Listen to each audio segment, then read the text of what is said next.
गावाकडची लोक एवढी सुखी आहेत ना की त्यांना कोणत्याही गोष्टीची कमी नाही. हे दगडातून येणारं पाणी, हे निसर्ग आणि जंगलामध्ये भेटणारे खाद्य. आता आपण बघतोय की वॉर चालू आहे आणि गॅसची कमी आहे. तर ह्या आपल्या गावाकडची खासियत ही आहे की इकडे गॅसची काहीच गरज नाही आणि पाण्याची तिथे कमतरताच नाही.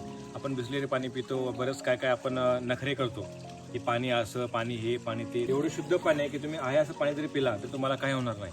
खरंच आम्ही खूप नशीबवान आहे गावाकडची लोक की हे देवाने एवढी मोठी आम्हाला भेट दिलेली आहे आणि हे सांभाळ करणं आपलं कर्तव्य बनतं. आजकाल आपण बघतोय की लोक झाडं तोडतायत, डोंगर नष्ट करतायत, प्राण्यांना राहायला जागा नाही आहे. आपल्या कोकणामध्ये पण काही प्रमाणामध्ये डेव्हलपमेंट आलेली आहे आणि ही डेव्हलपमेंट अशी चालू राहिली, हे जे तुम्हाला दिसतं हे नैसर्गिक पाणी, ही झाडं वगैरे, निसर्ग वगैरे, हे एक दिवस सगळं नष्ट होणार आणि आपण ह्या गोष्टीला आपण स्वतःला आपण दोष देणार. काही पैशासाठी आपण जे केलं ते खरंच खूप आपल्याला महाग पडणार एक दिवस. आणि त्यामुळे मी रिक्वेस्ट करेन सगळ्यांना की आपण जो निसर्ग आपल्याला जो देवाने दिलेला आहे तो जपा.